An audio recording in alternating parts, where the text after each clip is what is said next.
7 horas e 54 minutos, estamos de volta com Manhã no Ar, aqui pela TV A Crítica. E olha, a Assembleia Legislativa do Estado do Amazonas aprovou ontem um projeto de lei que institui gratificação a policiais por apreensão de armas de fogo. A gente já falou sobre isso aqui, viu? A gente estava aguardando, inclusive, essa análise da Assembleia Legislativa do Estado. Neste ano, para você ter uma ideia, mais de 1.700 armas foram apreendidas, o que representa um aumento de 10% em comparação ao ano passado. De acordo com o texto aprovado na LEAN, cada arma terá um valor para somar na premiação, dependendo do potencial lesivo e das circunstâncias da apreensão. Vale lembrar que em maio o governador do estado, Wilson Lima, já havia assinado a mensagem governamental prevendo o pagamento dessas recompensas no valor de R$300 a R$1.000 para aqueles que somarem mais recompensas ao ano, além da bonificação por ação por apreensão, né? Uma premiação de R$20.000 também será realizada no fim de cada ano. Ou seja, aqueles policiais que conseguirem apreender mais armas poderão receber ao fim do ano essa premiação aí no valor de R$20.000. É um incentivo a mais para o trabalho policial. A polícia já faz isso. Essas 1.700 armas que foram apreendidas aí, foram apreendidas, muitas delas em troca de tiros com bandidos, muitas delas em abordagem, que os policiais fazem todos os dias e fazem isso sem gratificação ou sem nenhuma outra coisa. A gratificação vem justamente para fomentar e fortalecer esse trabalho. E digo mais, essa gratificação deveria ser estendida aos cidadãos, a todos os cidadãos, a todos aqueles que colaborarem ou que colaborassem de forma efetiva para que a polícia retire essas armas de circulação. Porque não é proibido ter arma de fogo, não é proibido portar arma de fogo se não tiver feito todos os trâmites, se não estiver enquadrado dentro do que diz o Estatuto do Desarmamento, não é proibido. Então não deveria ter tantas armas nas ruas. 1.700 armas é muito. De onde está vindo tanta arma? Então, essa bonificação dos policiais, isso devia ser estendida a toda a população. A gente precisa fazer um esforço, ainda que fosse por um período de tempo, por apenas um período de tempo, mas tirar essas armas, aumentar essa quantidade de arma apreendida aí em 200%, 300%, até nós termos um pouco mais de tranquilidade nas nossas ruas. E o projeto de lei que desobriga as empresas a contratarem pessoas com deficiência, que foi enviado essa semana à Câmara dos Deputados, está gerando polêmica. Aqui no Amazonas, o Ministério Público do Trabalho já criticou essa alteração do governo federal. O projeto prevê alterações nas políticas de habilitação e reabilitação e altera a lei das cotas. Se aprovado, as empresas podem substituir a contratação pelo pagamento de um valor correspondente a 2 salários mínimos mensais. Pela nova legislação e alterações, as inconstitucionalidades elas são latentes, sendo porque violam a Convenção sobre os Direitos da Pessoa com Deficiência, além de princípios já consagrados na nossa Constituição. Foi retirado o parágrafo do artigo 93 que fala que uma empresa que já, se ele atingiu a cota, né, e atingiu um pouco a mais do que aquela cota, que é muito difícil, se ele demitir aquela pessoa, ele só pode demitir mediante a contratação de outra pessoa. Então, esse parágrafo ele foi excluído. O projeto ainda aponta que uma deficiência grave vai valer por 2 cotas para as empresas e até os aprendizes vão poder ocupar as vagas dos PCDs. A gente vai dizer o quê? Que o contrato de aprendizagem não é importante? Super importante. Só que um contrato de aprendizagem ele tem um prazo limitado, enquanto que o contrato da pessoa com deficiência, né, que a gente busca efetivamente a inclusão daquela pessoa no ambiente de trabalho, a ideia é que ela seja ocupante de um contrato por prazo indeterminado. No Amazonas, o Ministério Público do Trabalho lançou em julho um projeto de inclusão de PCDs no mercado. Das 100 empresas participantes, apenas 17 fizeram contratações. Ao contrário do Ministério Público do Trabalho, que repudiou as inconstitucionalidades, o governo Bolsonaro justificou que a medida é necessária porque hoje apenas metade das 768 mil vagas asseguradas por lei estão preenchidas em todo o país. Além disso, empregadores de municípios pequenos podem não encontrar um número suficiente de pessoas com deficiência. O presidente da Associação dos Deficientes Físicos do Amazonas considerou as alterações da lei das cotas uma injustiça. Graças a Deus que ela vai passar nas 2 casas, né, na Câmara Federal e no Senado. E nós vamos fazer todos os esforços, não só a DEFA, mas o Brasil todo. Nós vamos nos manifestar para uma correção. Tem um ditado que diz, nada sobre nós sem nós. Esse governo não chamou ninguém para bater um papo. Trouxe técnico que visa dinheiro e injustiça social. E olha, após 10 meses de negociações, a Câmara aprovou o texto base do pacote anticrime do ministro Sérgio Moro, ministro da Justiça.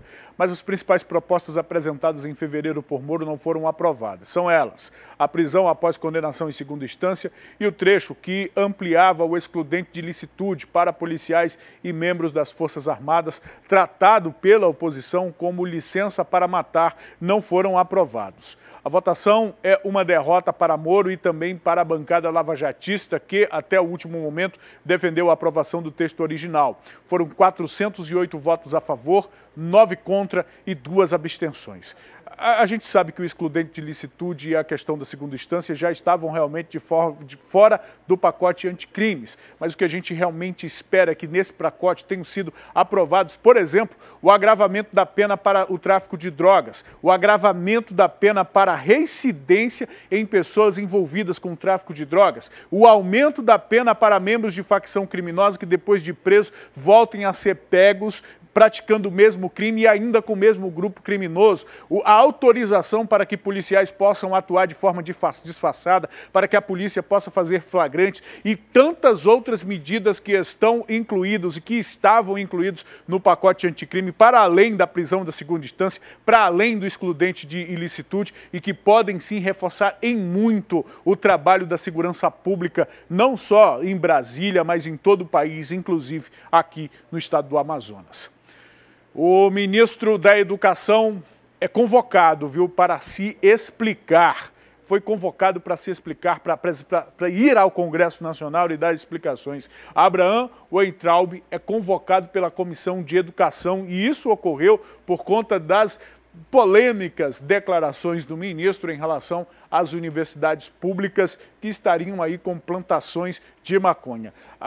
Membros da bancada governista até tentaram impedir que essa convocação fosse feita pelo Congresso, mas no fim das contas o ministro tem aí um prazo de 30 dias para ir até a Câmara dos Deputados, para ir até o Congresso Nacional e lá dar explicações sobre as declarações que fez em relação à universidade pública. Eu já acompanhei uma entrevista dele em uma das rádios nacionais e o ministro disse que não é dado a polêmica, apesar das declarações que fez, inclusive em relação à mãe de uma internauta. Outro dia nós trouxemos esse assunto aqui e o ministro fala que as universidades públicas, poucas delas dão de fato resultado e que fazem inclusive apologia ao consumo de drogas. Vamos ver o que ele vai declarar, vamos ver se essa polêmica vai reduzir ou se vai piorar a situação com a saída do ministro. Em Parintins, município que possui um dos maiores rebanhos bovinos do nosso estado, o aumento do preço da carne assusta os consumidores e também os açougueiros. O lucro diminuiu e mais da metade dos trabalhadores do setor podem perder o emprego até o fim do ano. Vamos conferir na reportagem do Geandro Soares. Dona Sônia trabalha na Praça dos Bois, no centro de Parintins. Ela emprega 3 funcionários com a venda de comida. Com o aumento do preço da carne bovina, a microempreendedora teve que aumentar mais R$1 no valor do churrasco, que antes custava R$6. Uma diferença para não ficar no prejuízo. O preço da carne estava R$12, aí depois foi para 14. De 14 ficou em 15, mas em certos lugares já está 16, 20, 22. Aí os nossos clientes acham que nós estamos aumentando por livre e espontânea vontade, né? Mas não é que seja, porque a gente tem que ganhar o nosso dinheirinho a mais, porque a gente temos nossos funcionários, que eu pago 3 pessoas, né? Segundo o presidente da Associação dos Magarefes, a maior parte dos animais era comprada do Pará. Mas como hoje a exportação é maior para a China, a cabeça de gado no estado vizinho aumentou cerca de 40%. E a alternativa foi comprar apenas bovinos dos pecuaristas do município. No Amazonas, de acordo com a categoria, O alto preço do abate e do imposto sobre circulação de mercadorias e serviços contribuem para o acréscimo de aproximadamente 25% do valor do quilo da carne aos consumidores. Para cada cabeça de gado, o Estado cobra em média R$ 92,00 de ICMS e a Prefeitura R$ 80,00 por animal abatido no matadouro municipal. Então esse gado que vinha para nós para cá não vem mais, que era um gado que era de 200 e poucos quilos de média, se tornou para o nosso gado da região de 130, 140.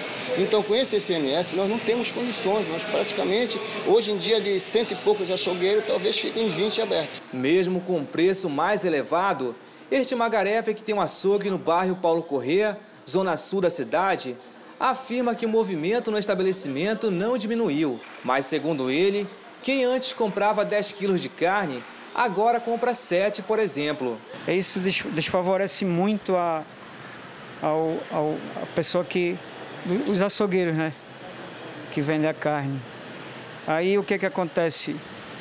Tem outras coisas para pagar e aí às vezes encarece um pouco para a população, né?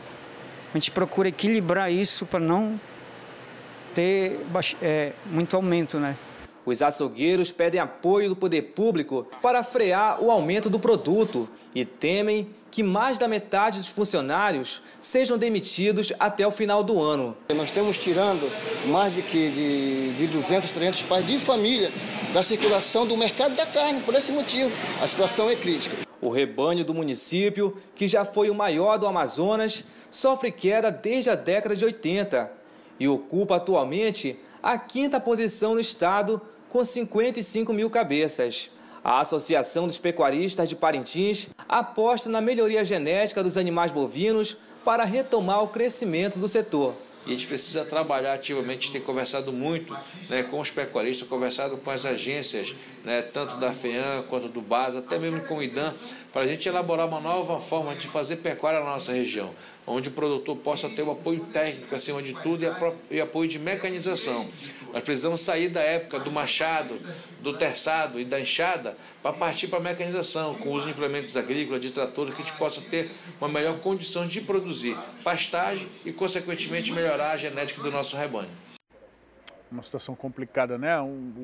Algo do mercado externo da China chegando a afetar diretamente aqui no nosso interior e aqui em Manaus também. O Jornal A Crítica traz o destaque para a gente que o preço do frango e da carne suína vão subir, isto porque... ontem nós, inclusive, antecipamos isso, a diretora está lembrando aqui, a carne suína deve ter aí esse reajuste de 14% e a carne do frango de 12%, e isso já vai chegar ao consumidor aqui. Então, vejam que não é só uma questão que afeta o consumidor, mas também a cadeia produtiva afeta. Isso aqui é livre mercado, né? É a lei da oferta e da procura. É o que a gente são as consequências. A gente ouviu aí a entrevista como o Geandro falou na reportagem, do magarefe, na verdade do açougueiro, lá em Parintins, na entrevista, ele pede apoio do poder público, mas é um contexto complicado, né? Para a nossa região, muito do que se consome em termos de carne bovina é importado de outros estados. E nos outros estados produtores de carne, ao invés de mandar um boi de mais de 200 quilos para cá, manda para o mercado que está pagando mais. E aí a gente é atendido com carcaças de menores pesos, com um peso menor e o preço aumenta. Todo mundo acaba tendo que pagar esta conta, viu? Agora, deixa eu te fazer uma pergunta. Você sabe o que é enogastronomia? É a arte de harmonizar, mas antes deixa eu dizer, eu também não sabia, tá? É a arte de harmonizar vinhos e os alimentos. Agora a gente vai conhecer esse assunto, essa história aí, na reportagem. Vamos assistir. Há muitos séculos, o vinho é considerado a bebida ideal para acompanhar uma boa refeição. Com a evolução da cultura e das oportunidades, hoje, uma grande diversidade dessa bebida está disponível a todos os públicos, atendendo aos mais variados paladares. Neste restaurante, há cerca de 300 rótulos, com vinhos que vão de R$ 42 a R$ 3.000. Com o passar dos anos, o vinho, de fato, ele atingiu aí uma democratização muito grande.